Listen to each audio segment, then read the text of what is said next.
My name is Alara, and I hail from the quiet, sun-drenched town of Sarenhaven, nestled along the coast where the whispering willows meet the endless azure sea. Growing up, our home, a cozy little cottage with a garden bursting with vibrant wildflowers, was both a sanctuary and a battleground. My father, a kind-hearted carpenter with gentle hands, always seemed to retreat into his workshop, seeking solace in the scent of cedarwood and the rhythm of his tools. My mother, Lyra, was a whirlwind of passionate energy, a painter whose canvases captured the raw, untamed beauty of the ocean. But beneath her artistic flair lay a deep, unspoken sorrow, a wound inflicted long ago that colored her every interaction, especially with me. From a young age, I sensed a fragility within her, a fear of abandonment that made her cling to any semblance of control. She had a way of making everything about her, of weaving her own narrative into every joy and sorrow, turning my milestones into reflections of her past pain. My father, bless his gentle soul, tried to mediate, but he was often caught in the crossfire, his attempts at peace only fueling her resentment. As I blossomed into adolescence, with dreams of my own and a burgeoning sense of self, I found myself increasingly at odds with her. She saw my youth as a threat, a reminder of the years she felt had been stolen from her. This simmering tension would eventually boil over, leaving scars that would take years to heal. My first real crush was on a boy named Kai, a surfer with sun-kissed hair and eyes that mirrored the ocean.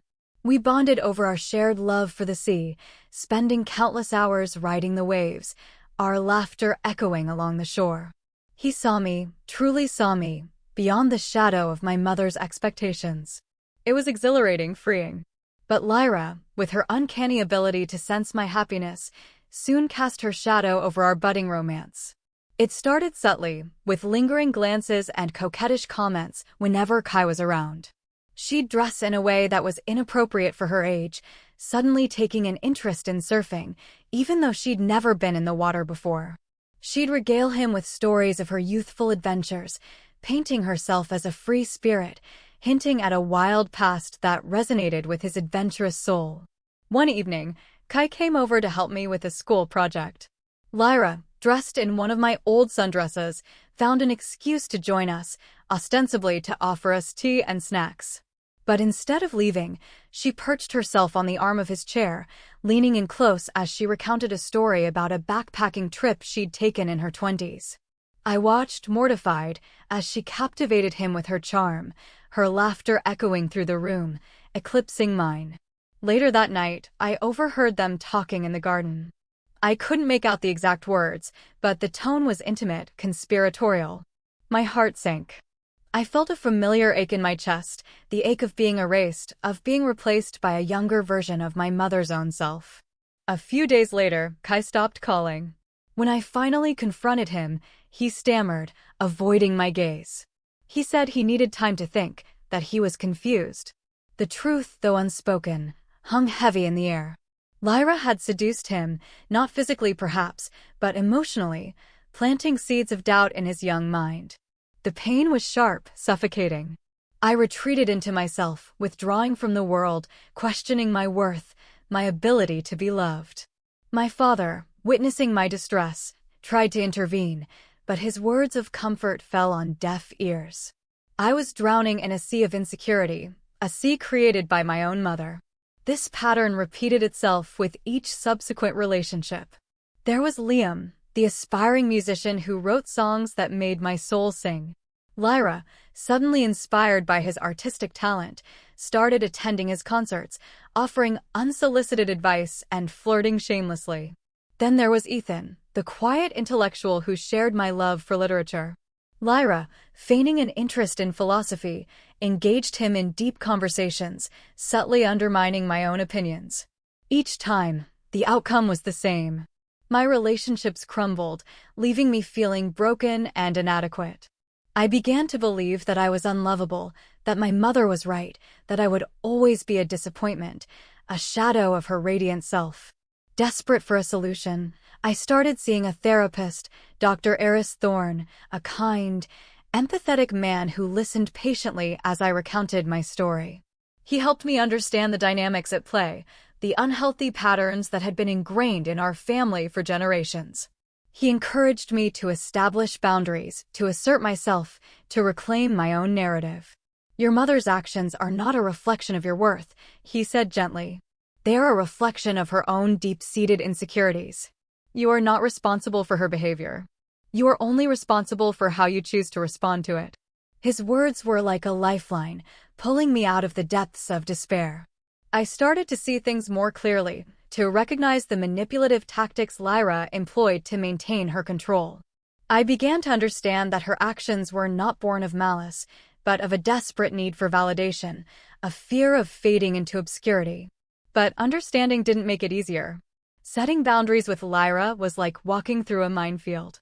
Every attempt at asserting myself was met with resistance, with accusations of betrayal and selfishness.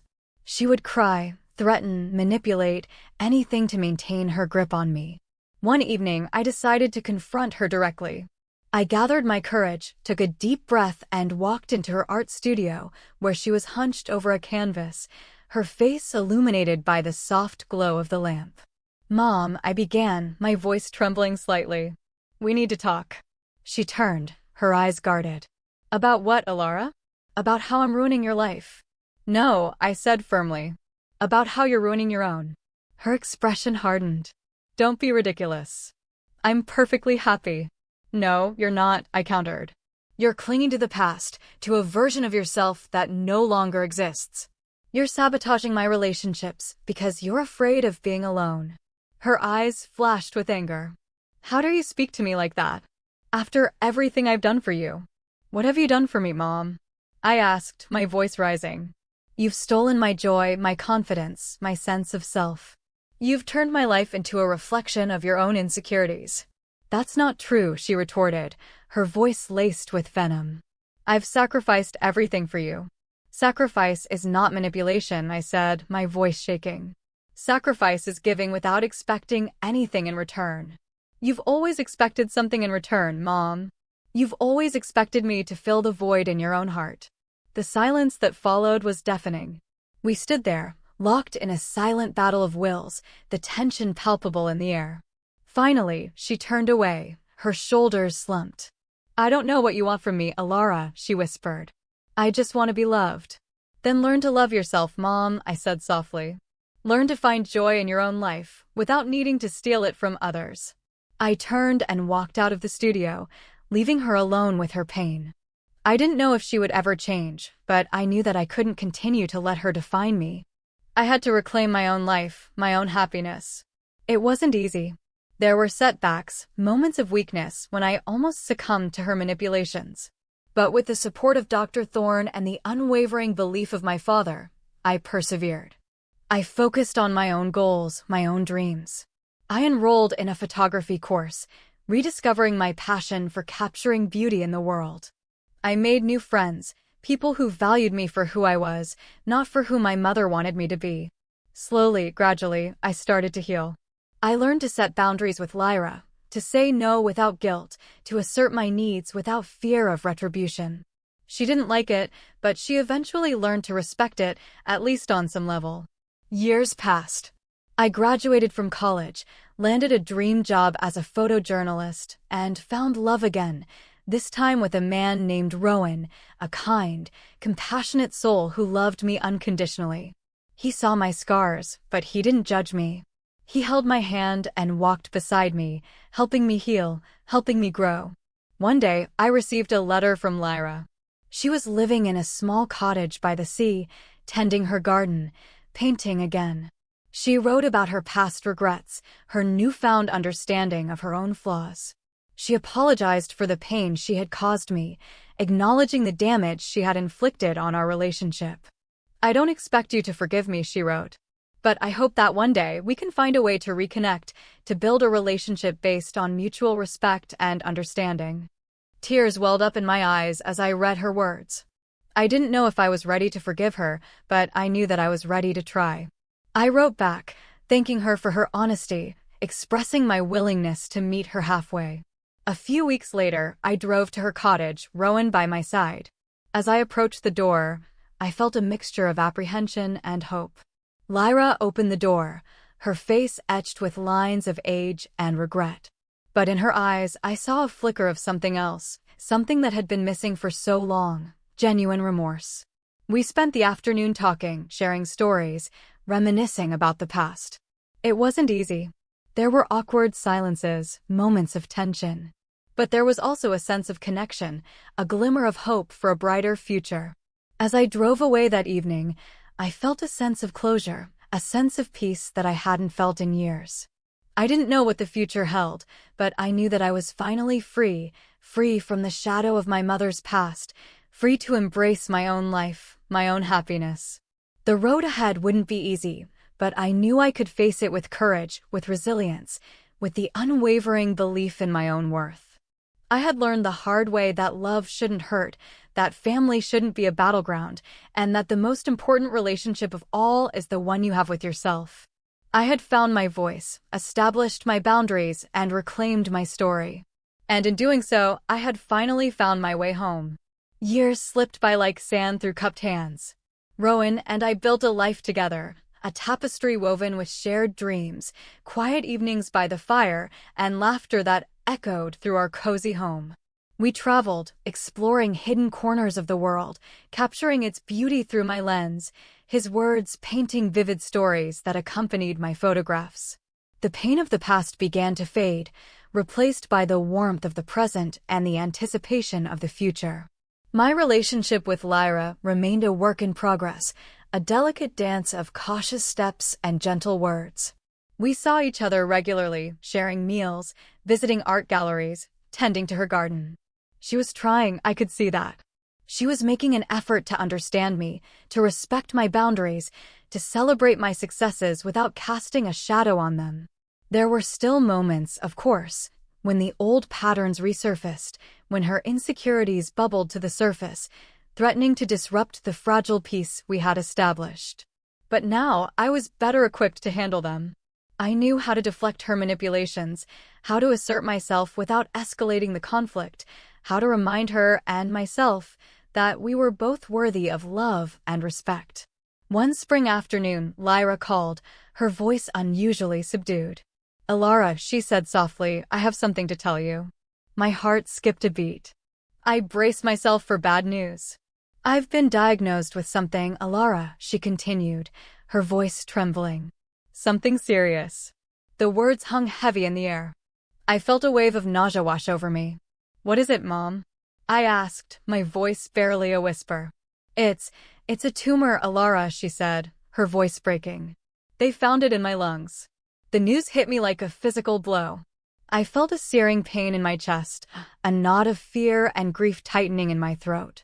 "I'm so sorry, Mom," I managed to say, my voice choked with emotion. "What do the doctors say?" "They say it's advanced," she replied. "They say there's not much they can do." I felt tears streaming down my face. Despite everything, despite the pain she had caused me, she was my mother. And the thought of losing her, of never having the chance to fully heal our relationship, was unbearable. "I'll come to see you, Mom," I said, my voice shaking. "I'll come right away." I spent the next few weeks by her side, helping her navigate the complex world of doctors' appointments, treatments, and medications. I held her hand, listened to her fears, and tried to offer her comfort in any way I could. Rowan was my rock, my constant source of strength and support. He took time off work to help me care for Lyra, running errands, preparing meals, and offering words of encouragement whenever I felt overwhelmed. He understood the complexities of my relationship with my mother, and he never judged me for my conflicting emotions. As Lyra's health declined, she became more introspective, more reflective. She spent hours looking through old photographs, reminiscing about her past, sharing stories about her childhood, her dreams, her regrets. One evening, as I sat by her bedside, she turned to me, her eyes filled with tears. "Alara," she said, her voice weak, "I'm so sorry. I've made so many mistakes. I've hurt you so much." "It's okay, Mom," I said, gently stroking her hand. "We've all made mistakes." "But I stole your joy, Alara," she said, her voice breaking. "I tried to steal your life." "You didn't steal my life, Mom," I said, shaking my head. "You challenged me." You made me stronger. You taught me how to fight for what I believe in. She looked at me, her eyes filled with disbelief. You forgive me? She asked, her voice barely audible. Yes, Mom, I said, tears streaming down my face. I forgive you. A faint smile flickered across her lips. Thank you, Alara, she whispered. Thank you. She closed her eyes and drifted off to sleep. I sat there, holding her hand, listening to her shallow breaths, feeling a profound sense of peace wash over me. Lyra passed away peacefully a few weeks later, surrounded by her loved ones. The grief was immense, but it was also accompanied by a sense of gratitude, a sense of closure. We had found a way to forgive each other, to heal our wounds, to say goodbye with love and understanding. At her funeral, I delivered a eulogy, sharing stories about her artistic talent, her passionate spirit, her unwavering love for the sea.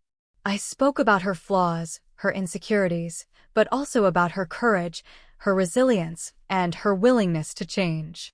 My mother was not a perfect woman, I said, my voice shaking with emotion. But she was a woman who loved deeply, who felt intensely, who struggled to find her place in the world. And in the end, she found her way back to love, back to forgiveness, back to herself. After the funeral, Rowan and I decided to honor Lyra's memory by establishing a foundation in her name, supporting young artists from underprivileged backgrounds. We wanted to give them the opportunity to pursue their dreams, to express their creativity, to find their own voices. The foundation flourished, providing scholarships, mentoring programs, and exhibition opportunities for countless young artists. It became a symbol of hope, a testament to the power of forgiveness, and a living tribute to Lyra's legacy. Years later, as I stood in the sun-drenched town of Sarenhaven, watching my own daughter, a vibrant, free-spirited child named Lyra, play on the beach, I felt a deep sense of contentment.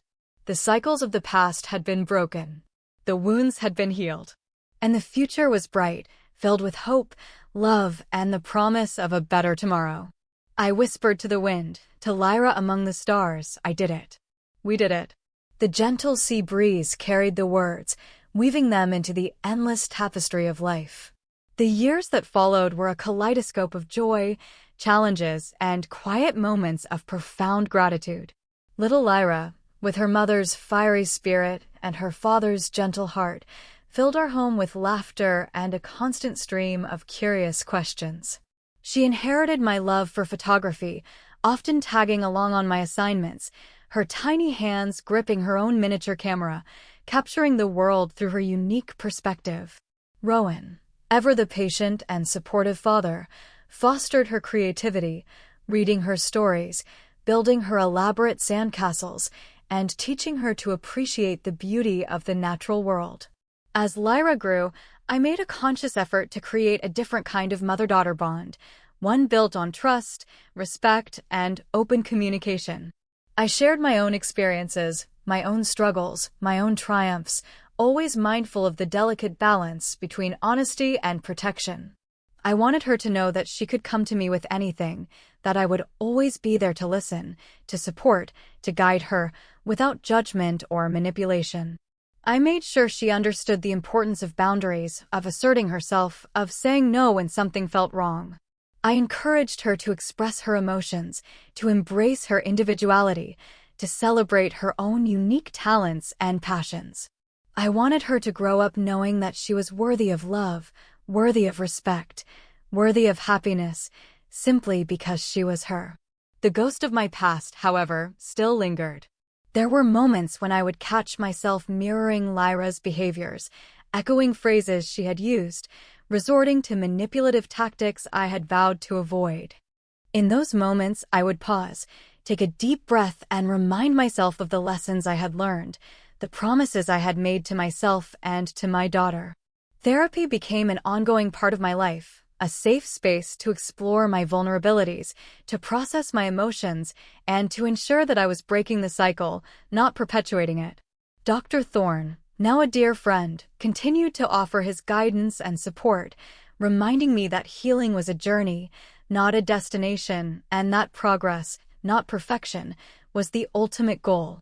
One crisp autumn afternoon, As Lyra was approaching her teenage years, she came to me, her brow furrowed with concern.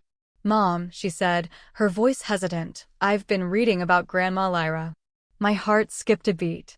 I had been careful to shield her from the more painful details of my past, wanting to protect her from the darkness that had haunted my own childhood. "What have you been reading, sweetie?" I asked, my voice carefully neutral. "I found some old articles about the Foundation," she said. "And I saw some comments online, people talking about what Grandma did." I took a deep breath and sat down beside her, taking her hand in mine. "It's true, Lyra," I said softly. "Your grandma made some mistakes. She hurt me deeply.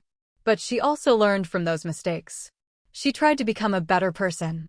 I told her the story, the whole story, from beginning to end, sparing her no details, but also emphasizing the importance of forgiveness, of understanding, of seeing the humanity in even the most flawed individuals.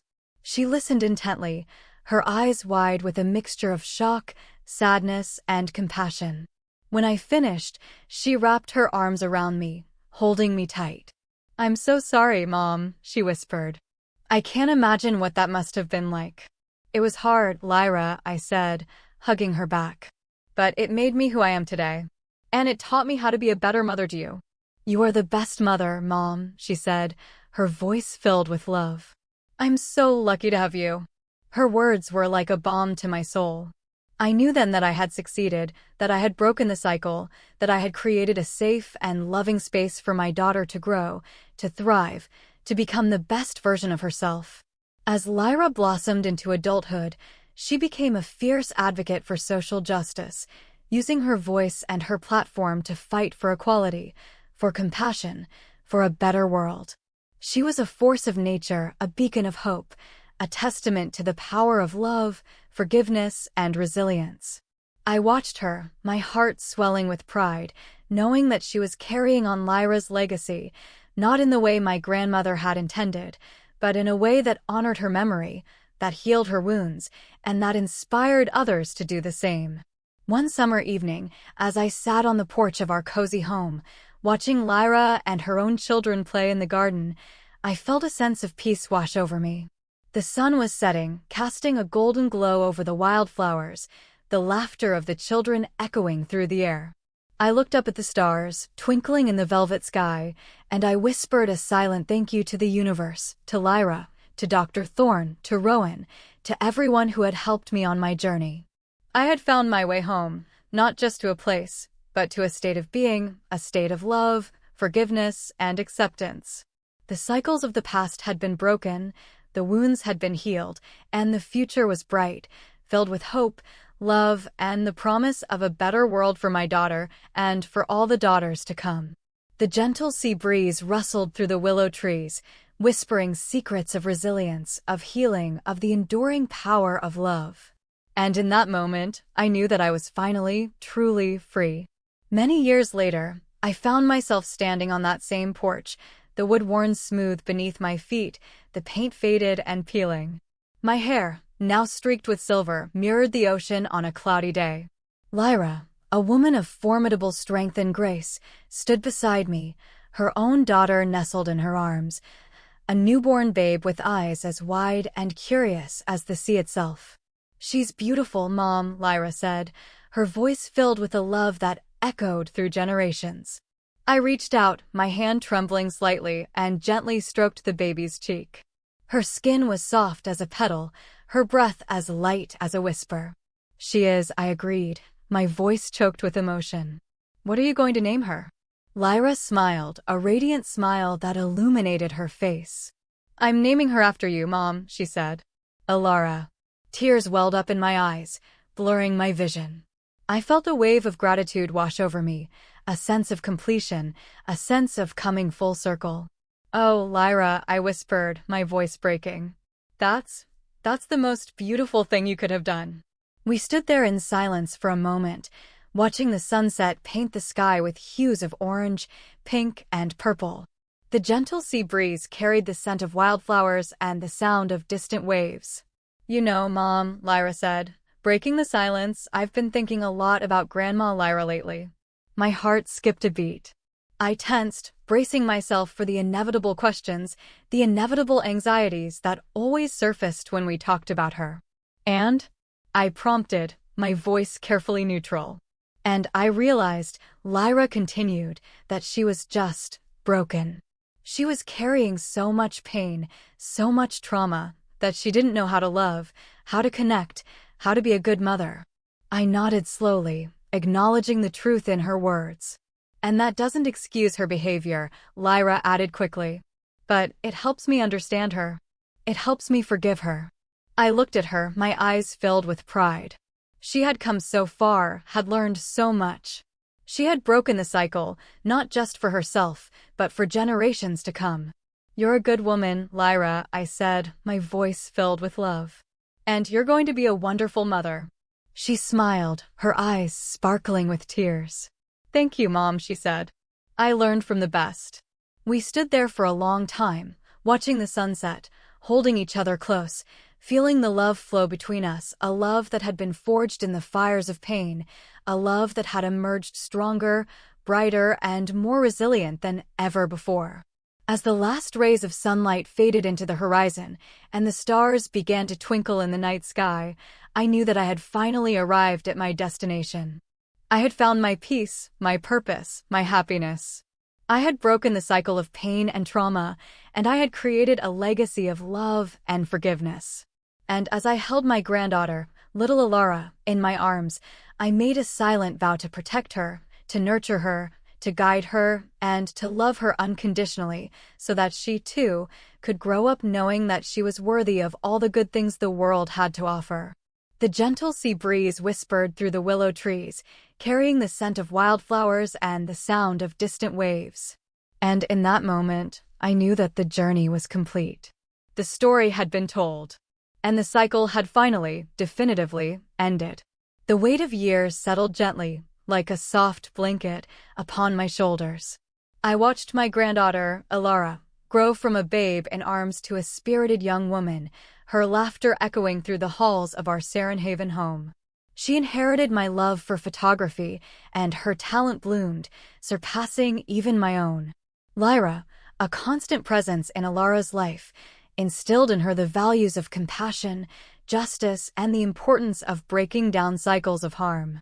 Rowan, ever the steady anchor, provided a grounding love and wisdom that nurtured us all. One blustery autumn day, Alara came to me, her eyes sparkling with excitement. She'd been offered a prestigious photography fellowship, documenting the lives of refugees displaced by conflict in a faraway land. My heart clenched with a familiar fear. The world felt vast and dangerous, and the thought of my precious Alara venturing into its darker corners filled me with a primal protectiveness. Yet I knew I couldn't stifle her spirit, her desire to use her gifts to illuminate the stories of those often overlooked. "Grandma," she said, her voice filled with passion, "I have to do this. These are stories that need to be told. I can make a difference." I looked into her determined eyes, and I saw not only my granddaughter, but also a reflection of myself, a yearning to use creativity to heal the world's wounds. And I saw Lyra, her grandmother, the artist who channeled her pain into beauty, who taught me the power of resilience. "Then you must go," I said, my voice filled with a love that transcended fear. "But promise me, Alara, that you will be careful. Promise me that you will always remember who you are and where you come from." She smiled, a radiant smile that banished my lingering anxieties. "I promise, Grandma," she said, hugging me tightly. "I'll make you proud." As Alara prepared for her journey, I felt a renewed sense of purpose. I dusted off my own cameras, revisiting old projects and committing to capturing the stories of the unsung heroes within our own community.